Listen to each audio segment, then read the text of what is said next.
Welcome everyone, बहुत बहुत स्वागत है आपका हमारे चैनल सिद्धांत बिल्थ्रे एसडी में। हम लोग हिंदी व्याकरण को कंप्लीट कर रहे थे और इस सीरीज़ में हमने 3-4 टॉपिक अच्छे से कंप्लीट किए हैं और आज हम अच्छे से कंप्लीट करने वाले हैं कौन से टॉपिक को, लिंग को। इसको इंग्लिश में कहते हैं जेंडर, तो हिंदी में कहते हैं लिंग। तो अब हम लोग जो टॉपिक कंप्लीट करने वाले हैं उसका नाम है लिंग। सबसे पहले हम इसकी परिभाषा को जानेंगे, थोड़ा सा समझेंगे इसको कि ये क्या है। फिर मैं आपको बताऊंगा कि लिंग के कितने प्रकार होते हैं और किस आधार पर प्रश्न आपके एग्जाम में पूछे जाते हैं। वैसे तो बड़ा सिंपल टॉपिक है, लेकिन माइनर से एरर हैं इसमें, जो लोग गलती कर देते हैं और एग्जाम में उनका एक प्रश्न गलत हो जाता है। सिंपल सा टॉपिक है, लेकिन हमें अच्छे से समझना है। शब्द के जिस रूप से यह जाना जाए कि वर्णित वस्तु, शब्द के जिस रूप से यह जाना जाए कि वर्णित वस्तु ये व्यक्ति पुरुष जाति का है या स्त्री जाति का है। जिस भी शब्द से, जिस भी वस्तु से हमें यह पता चले कि दी गई वस्तु या दी गया पुरुष या बताया, जिसके बारे में बताया जाए वो क्या है, या तो पुरुष जाति का होगा या फिर कौन सी जाति का होगा, स्त्री जाति का होगा। तो हिंदी में लिंग कितने प्रकार के होते हैं? हिंदी में लिंग 2 प्रकार के होते हैं। या तो आपका होगा कौन सा, स्त्रीलिंग होगा, या कौन सा होगा, पुल्लिंग होगा। इसके अलावा कोई तीसरा नहीं होगा। संस्कृत में हम 3 लिंग पढ़ते हैं, पुल्लिंग, स्त्रीलिंग और नपुंसक लिंग। लेकिन इसमें हम सिर्फ 2 लिंग पढ़ेंगे, एक तो है स्त्रीलिंग और दूसरा है पुल्लिंग। यहाँ पे नपुंसक लिंग नहीं होगा। तो बिल्कुल भी कंफ्यूज नहीं होना है। हिंदी में 2 लिंग होते हैं, स्त्रीलिंग और पुल्लिंग। तो जिस भी व्यक्ति, जिस भी वस्तु से हमें पता चले कि ये व्यक्ति या ये वस्तु पुरुष जाति का है तो हम कहेंगे कि वो पुल्लिंग है, और यदि पता चले कि ये पुरुष या ये व्यक्ति स्त्री जाति का है तो इसको हम कहेंगे स्त्रीलिंग। ये छोटा सा कंसेप्ट था पुल्लिंग का, स्त्रीलिंग का और जेंडर का, यानी कि लिंग का। अब हम पढ़ेंगे कि हम कैसे निर्धारित करेंगे कि कोई चीज़ या कोई वस्तु या कोई व्यक्ति पुल्लिंग है या स्त्रीलिंग है। हम थोड़ा सा इसको भी जानेंगे। एक तो हम प्रयोग के आधार पर, हम उसको कैसे यूज़ करते हैं उसके आधार पर हम जानेंगे, और दूसरा अर्थ के आधार पर, यानी कि मीनिंग के आधार पर। मीनिंग के बेस पे और यूज़ करने के बेस पे हम उसको जानेंगे कि लिंग हम कैसे निर्धारित करते हैं कि कौन सी वस्तु में कौन सा लिंग है। इसको बस थोड़ा सा दिमाग में रख लीजिए। बाकी अब मैं आपको कुछ नियम बताने वाला हूँ। यदि आप कॉपी पेन या नोट जो भी आप नोट करना चाहें तो कर लें। बाकी मैं ग्रुप में PDF आपको दे दूंगा, तो आप वहाँ से जाके इसको नोट कर सकते हैं। 9111469758 9111469758 ये मेरा नंबर है। इस पर मैं PDF सेंड कर दूंगा। बाकी यदि आपको नहीं लिखना है तो कोई बात नहीं, मैं आपको PDF तो दे ही दूंगा। इसके बाद पुल्लिंग। पुल्लिंग क्या है? तो इन 2 शब्दों पे आप ध्यान दें, एक अकारांत और दूसरा अकारांत। पहले आप परिभाषा पढ़ लें कि यह नियम पढ़ लें कि अकारांत या अकारांत शब्द प्रायः पुल्लिंग होते हैं। कौन कौन से शब्द प्रायः पुल्लिंग होते हैं? अकारांत और आकारांत। अकारांत और बड़ा आकारांत शब्द प्रायः पुल्लिंग होते हैं, जैसे राम है, सूर्य है, क्रोध है, समुद्र है, चीता है आदि। अब आप पूछेंगे कि सर आकारांत क्या होता और आकारांत क्या होता? छोटा आ और बड़ा आ। तो जो ये अकारांत है, इसका मतलब है कि जिन शब्दों के अंत में ये छोटा आ आए वो होते हैं अकारांत, और जिन शब्दों के अंत में बड़ा आ आए वो होते हैं आकारांत। जिन शब्दों के अंत में छोटा आ आए वो होते हैं अकारांत शब्द, और जिन शब्दों के अंत में बड़ा हमें दिखे तो वो होते हैं आकारांत। जैसे एक शब्द लिखा है राम, एक शब्द यहाँ पे क्या लिखा है? राम लिखा है। यहाँ पे एक शब्द राम लिखा है, तो राम के जो माँ है अंतिम शब्द, इस माँ को माँ प्लस आ से मिलके बना है, तो इसमें आ हुआ। अब इसके साथ जब आ है तो अकारांत हुआ। जैसे क्रोध है, तो क्रोध के धा में जो धा है वो धा प्लस आ से मिलके बना है, तो आ है अंत में, तो अकारांत। और जैसे कपड़ा है, कपड़ा या घड़ा या घोड़ा, तो ये जैसे लिखा है घड़ा, क्या लिखा? घड़ा। तो ये बड़ा आ की मात्रा है। कौन से आ की मात्रा है? बड़ा आ की मात्रा है। यहाँ पे कौन से आ की मात्रा है? बड़ा आ की मात्रा है। तो ये हो गया आकारांत। तो आपको याद रखना है कि जब अकारांत या आकारांत शब्द हमें दिखें तो वो प्रायः वो पुल्लिंग होते हैं, उनको हम पुल्लिंग में गिनेंगे। जब हमें अकारांत शब्द या आकारांत शब्द दिखाई दें तो उनको हम पुल्लिंग में गिनेंगे, जैसे राम, सूर्य, क्रोध, समुद्र, चीता, घोड़ा, कपड़ा आदि। अब हम दूसरा पढ़ने जा रहे हैं उदाहरण, या दूसरा नियम हम पढ़ने जा रहे हैं कि बेभाववाचक संज्ञाएं। कौन सी भाववाचक संज्ञाएं? बेभाववाचक संज्ञाएं जिनके अंत में तौ है, वा है और या होता है। बेभाववाचक संज्ञाएं जिनके अंत में या तो तौ होगा या वा होगा या फिर या होगा, उनको भी हम पुल्लिंग में गिनेंगे। तो वे भाववाचक संज्ञाएं जिनके अंत में तव होगा, वा होगा और या होगा, उनको हम प्रायः पुल्लिंग में गिनेंगे। जैसे जैसे गुरुत्व है, गौरव है, शौर्य है, ये क्या है? ये भाववाचक संज्ञाएं ही तो हैं। ये भाववाचक संज्ञाएं ही तो हैं और इनके अंत में तव है, वा है और या है, तो हम इनको गिनेंगे पुल्लिंग में। तो प्रश्न आएगा कि गुरुत्व, गुरुत्व में कौन सा लिंग है? पुल्लिंग है या स्त्रीलिंग है? तो गुरुत्व में यदि आपको ये नियम पता नहीं होता तो आप लगा के आते कि इसमें स्त्रीलिंग है, या शौर्य है इसमें आप लगा के आते कि स्त्रीलिंग है। लेकिन अब आपने नियम पढ़ लिया तो आप इसमें पुल्लिंग लगा के आएंगे। और ऐसी और भाववाचक संज्ञाएं जिनके अंत में तव होगा, वा होगा और या होगा, तो उनमें अब आप पुल्लिंग पे टिक करके आएंगे। और 2 हमने नियम कंप्लीट कर लिए हैं। इसके बाद तीसरा हमारा नियम है कि जिन शब्दों के अंत में, तीसरा नियम क्या है कि जिन शब्दों के अंत में पा होगा, पन होगा, क्या क्या होगा? पा होगा, पन होगा, आव होगा, आवा होगा और खाना होगा। जिन शब्दों के अंत में पा होगा, पन होगा, आव होगा, आवा होगा और खाना होगा, तो ये भी प्रायः पुल्लिंग होंगे। इनको भी हम पुल्लिंग में ही गिनेंगे। तो जिन शब्दों के अंत में पा होगा, पन होगा, आव होगा, आवा होगा और खाना होगा, तो इन शब्दों को हम पुल्लिंग में ही गिनेंगे, पुल्लिंग ही होंगे ये शब्द। जैसे कुछ उदाहरण हैं, उन उदाहरणों को आप देख लीजिए। जैसे कह दिया कि बुढ़ापा, मोटापा, बचपन, घुमाव, भुलावा और पागलखाना। उदाहरण क्या है? बुढ़ापा, मोटापा, बचपन, घुमाव, भुलावा और पागलखाना। एक बार फिर से नियम को पढ़ते हैं कि जिन शब्दों के अंत में पा होगा या जिन शब्दों के अंत में पन होगा या आव होगा या आवा होगा या खाना होगा, तो वे सारे शब्द पुल्लिंग होंगे। वे सारे शब्द क्या होंगे? पुल्लिंग होंगे। जैसे वो पूछ लेंगे कि बुढ़ापा में कौन सा लिंग है, तो बुढ़ापा में हम बताएंगे भाई बुढ़ापा में जो है पुल्लिंग है। मोटापा में कौन सा लिंग है? मोटापा में पुल्लिंग है। घुमाव, घुमाव में कौन सा लिंग है? पुल्लिंग है। बचपन में कौन सा लिंग है? पुल्लिंग है। तो इन नियमों को हमें अच्छे से याद करना है। इन नियमों को हमें अच्छे से याद करना है, क्योंकि इनमें हम बिल्कुल भी अंदाजे नहीं लगा सकते। बिल्कुल हम चूक जाएंगे यदि आपको नियम याद नहीं होगा। आपको नियम याद नहीं होगा, आप प्रयोग के आधार पर इसको सॉल्व ही नहीं कर पाएंगे। इसलिए मैं आपसे निवेदन करता हूं कि नियमों को 3-4 बार पढ़ें ताकि अच्छे से याद हो जाएं। इसके बाद अब बात करेंगे हम, पुल्लिंग हमारा खत्म होता है यहाँ पे थोड़ा सा, जो नियम याद करने थे। उसके बाद होता है हमारा स्त्रीलिंग शुरू। तो स्त्रीलिंग, आकारांत शब्द प्रायः स्त्रीलिंग होते हैं। आकारांत जैसे मैंने आपको बताया था कि जैसे यहाँ पे लिखा है लता, तो जब बड़ा ता की मात्रा आ जाए, बड़ा ता की मात्रा शब्द के अंत में आ जाए, तो वह शब्द आकारांत होता है। जिस शब्द के अंत में बड़ा ता की मात्रा आ जाए, बड़ा आ, बड़ा ता नहीं सॉरी, बड़ा ता मैं बोल गया, बड़ा आ की मात्रा आ जाए। जैसे लता बड़ा आ की मात्रा है, रमा बड़ा आ की मात्रा है, ममता बड़ा आ की मात्रा है।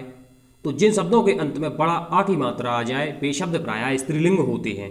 तो अकारांत शब्द मतलब आकारांत शब्द प्रायः स्त्रीलिंग होते हैं। जैसे लता स्त्रीलिंग है, रमा स्त्रीलिंग है, ममता स्त्रीलिंग है, क्योंकि ये आकारांत शब्द हैं। आकारांत मतलब शब्द के अंत में बड़ा आ आए तो आकारांत होता है, और आकारांत शब्द प्रायः स्त्रीलिंग होते हैं।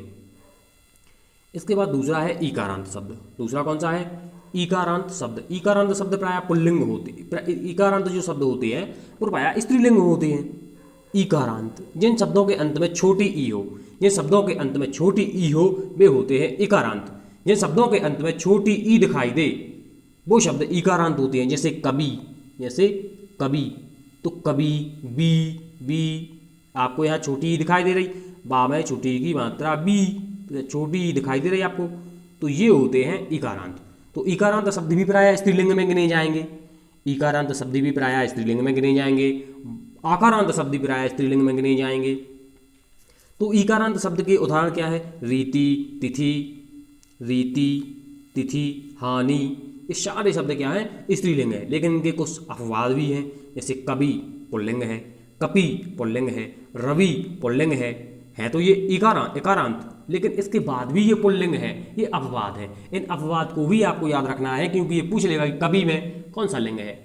तो कवि में आप याद रखेंगे सर इसमें तो आपने बताया था कि छोटा ई है और इकारांत है, तो ये तो स्त्रीलिंग में गिना जाना चाहिए, लेकिन ये पुल्लिंग है क्योंकि ये अपवाद है। तो इन अपवादों को आप याद रखें, 2 से 4 बार इनको पढ़ेंगे आपको याद हो जाएंगे। इसके बाद अगला है हमारा एग्जाम्पल कि इकारांत शब्द। कौन सा शब्द? इकारांत शब्द भी प्रायः पुल्लिंग होते हैं। अब मैंने आपको पढ़ाया है कि छोटा ई होगा अंत में तो वो इकारांत होगा, बड़ा ई अंत में होगा तो शब्द के अंत में बड़ा ई होगा तो ईकारांत होगा। अब इकारांत होगा तो वो भी स्त्रीलिंग होंगे, और ईकारांत होगा यानी कि बड़ी ई होगी तो भी प्रायः शब्द स्त्रीलिंग में गिने जाएंगे। जैसे नदी बड़ी ई की मात्रा है, रोटी बड़ी ई की मात्रा है, तो क्या हुए, ईकारांत हुए, और ईकारांत हुए तो स्त्रीलिंग में गिने जाएंगे। तो नदी, रोटी, टोपी। और कुछ अपवाद भी हैं जैसे हाथी, दही, पानी, ये पुल्लिंग है, ये पुल्लिंग है, बल्कि इनमें बड़ी ई की मात्रा तो है, ईकारांत तो ये भी है, लेकिन ये अपवाद है, ये इनको भी आपको याद रखना है। पूछ लेगा कि दही में कौन सा लिंग है, तो दही में आप इस नियम से याद रखें कि दही में भाई आप सोचेंगे कि भाई बड़ी ई की मात्रा है, ईकारांत है, तो स्त्रीलिंग होना चाहिए, लेकिन जो दही है वो पुल्लिंग है क्योंकि ये अपवाद है। तो मैं आशा करता हूँ आपको ये सारी चीज़ें अच्छे से समझ में आ रही हो। यदि ना आ रही हो तो आप दोबारा वीडियो को देखें, 3 बार देखें, 3 बार देखने के बाद भी समझ में ना आए फिर मुझे कमेंट करें, मैं दोबारा वीडियो बना दूंगा आपके लिए। इसके बाद अगला उदाहरण है कि आई। अगला उदाहरण क्या है, आई, इया, आवट, आहट, वड़ाता, इमा प्रत्यय वाले शब्द भी स्त्रीलिंग होते हैं। आई, इया, आवट, आहट, वड़ाता, इमा प्रत्यय वाले शब्द भी स्त्रीलिंग होते हैं। जिन शब्दों के अंत में ये प्रत्यय लगे हों वो शब्द भी स्त्रीलिंग होते हैं। जैसे लिखाई, दिव्या, मिलावट, मिलावट में आवट प्रत्यय है, घबराहट में आहट प्रत्यय है, सुंदरता में ता प्रत्यय है, महिमा में इमा प्रत्यय है। तो आई, इया, आवट, आहट, बढ़ाता, इमा प्रत्यय वाले शब्द भी क्या होते हैं, स्त्रीलिंग में ही गिने जाते हैं।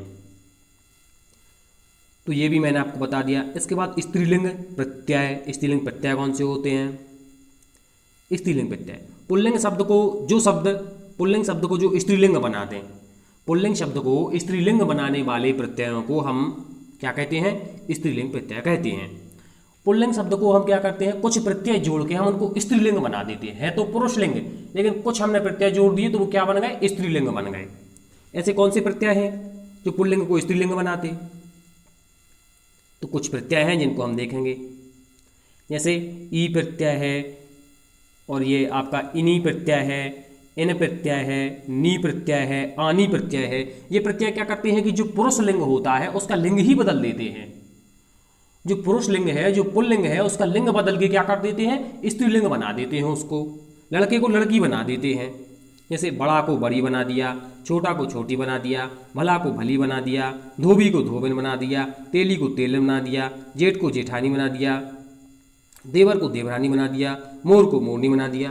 तो इन ई, इनी, इन, नी और आनी, इन स्त्रीलिंग प्रत्ययों ने पुल्लिंग शब्दों को स्त्रीलिंग बना दिया है। तो इनको हमें याद रखना है, क्योंकि ये नियम तो नहीं पूछा जाएगा, लेकिन उदाहरण दे देते हैं कि धोबी का क्या बनेगा, धोबी का स्त्रीलिंग क्या बनेगा, तो इसका बनेगा धोबिन। और ऐसे बहुत सारे प्रश्न पूछते हैं, तो इस नियम को भी आप याद रखें। मैंने कोई भी नियम छोड़ा नहीं है, सारे मैंने ले लिए हैं ताकि एग्जाम में आपको कोई भी प्रॉब्लम ना हो और सारी चीज़ें यहीं से आए, कोई भी बाहर ना हो। प्रयोग के आधार पर लिंग निर्णय के लिए संज्ञा शब्द के साथ, प्रयोग के आधार पर लिंग निर्णय के लिए संज्ञा शब्द के साथ प्रयोग होने वाले विशेषण, कारक, चिन्ह और क्रिया को आधार बनाया जाता है, क्रिया को बेस बनाया जाता है। अब प्रयोग के आधार पर क्या होता है, इसको आप इस थ्योरी को एक बार पढ़ लें, बाकी उदाहरण के माध्यम से मैं आपको समझाता हूं, उदाहरण से नियम की ओर। तो प्रयोग के आधार पर मैं आपको समझाता हूं कि प्रयोग के आधार पर क्या होता है। जैसे उसमें आ गया या उनने पूछ लिया कि भैया लड़का शब्द में कौन सा लिंग है, लड़का शब्द में कौन सा लिंग है, तो अब वाक्य में इसका प्रयोग करेंगे लड़के का, फिर आपको बिल्कुल सेकंडों में पता चल जाएगा कि इसमें कौन सा लिंग है। तो आप कहेंगे कि अच्छा लड़का, अच्छा लड़का होता है या अच्छी लड़का होता है, अच्छा लड़का होता है, अच्छा लड़का होता है तो ये पुल्लिंग है।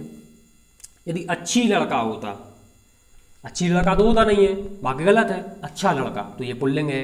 अब जैसे वो पूछे कि भाई लड़की में कौन सा लिंग है, तो लड़की अच्छा लड़की होती कि अच्छी लड़की होती, अच्छी लड़की होती है, अच्छी तो ये स्त्रीलिंग है। इसके बाद लड़का पुल्लिंग है और लड़की स्त्रीलिंग है, और हमने वाक्य में प्रयोग करके भी देख लिया कि अच्छा लड़का और अच्छी लड़की, तो ये वाक्य में प्रयोग करना होता है और कुछ नहीं होता।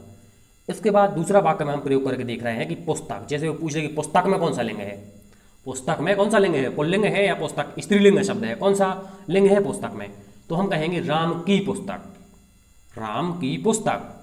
तो पुस्तक भैया स्त्रीलिंग हो गया, क्योंकि राम की पुस्तक ना कि राम का पुस्तक, यदि ऐसा हो तो राम का पुस्तक। जैसे हम कहेंगे राम का मोबाइल, राम का मोबाइल, तो मोबाइल हो गया पुल्लिंग।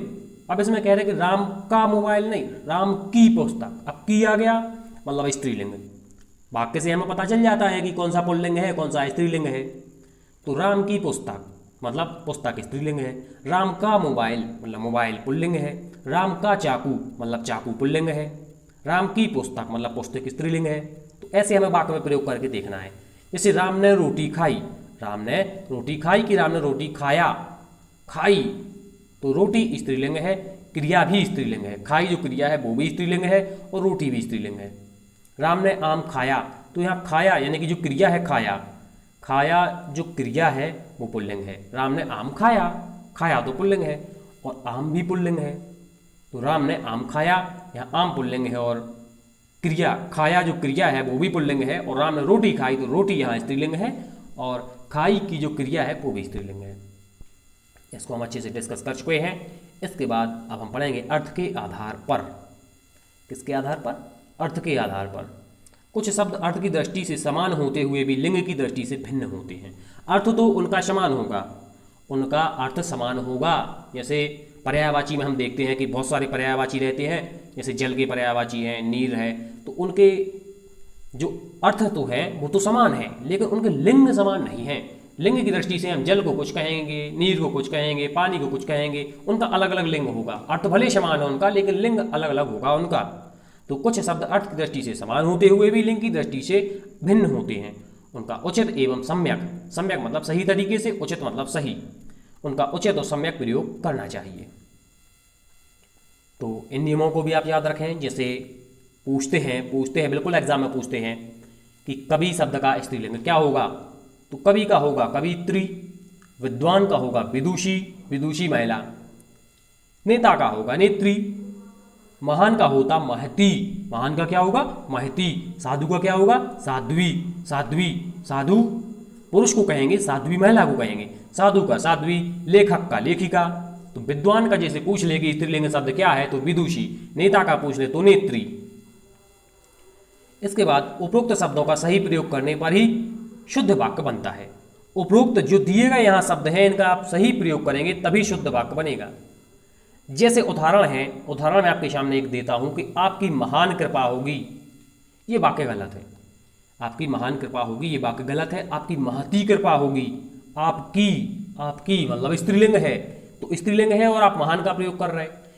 महान तो पुल्लिंग है, हमने ऊपर भी देखा कि महान तो पुल्लिंग है, महान पुल्लिंग और महती स्त्रीलिंग, महान पुल्लिंग और महती स्त्रीलिंग। लेकिन आपने आपकी जो है वो तो स्त्रीलिंग है, आपकी स्त्रीलिंग है और आपने यहाँ महान लिख दिया तो गलत हो जाएगा वाक्य। आपको लिखना पड़ेगा महती, आपकी महती कृपा होगी, आपकी महती कृपा होगी, ये शुद्ध वाक्य है।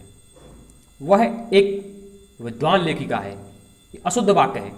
वह एक विद्वान लेखिका है, यह शुद्ध वाक्य है। वह एक विदुषी लेखिका है, यह शुद्ध वाक्य है। आपको विद्वान नहीं लिखना। वह एक विद्वान लेखिका, लेखिका स्त्रीलिंग शब्द है तो वहाँ स्त्रीलिंग आपको चाहिए। विद्वान तो पुल्लिंग है तो लेखिका स्त्रीलिंग और विदुषी स्त्रीलिंग, तो वह एक विदुषी लेखिका है, ये शुद्ध वाक्य होगा। तो मैं आशा करता हूँ आपको ये सारी चीज़ें अच्छे से समझ में आ रही होंगी। वाक्य रचना में लिंग संबंधी अनेक अशुद्धियाँ होती हैं, वाक्य रचना में लिंग संबंधी अनेक अशुद्धियाँ होती हैं। सचेत रहकर ही इन अशुद्धियों का निराकरण किया जा सकता है। तो आप सारे क्वेश्चन सचेत रहकर करें और मैं आशा करता हूँ कि ये सारी चीज़ें आपको अच्छे से समझ में आई होंगी। यदि कोई भी आपको डाउट हो तो आप कमेंट करें और सारी चीज़ें समझ में आई हों तो कमेंट में जरूर लिख दें कि सर मुझे सर समझ में आया, अच्छा समझ में आया, या जो भी आप कमेंट करना चाहें कमेंट जरूर करें। इसके बाद यदि सब्सक्राइब न किया हो चैनल तो प्लीज़ एक बार चैनल को सब्सक्राइब कर दें, लाइक कर दें और किसी एक फ्रेंड के पास शेयर कर दें। ये हमारी वीडियो का एंड है और मिलते हैं हम अपने अगली वीडियो में।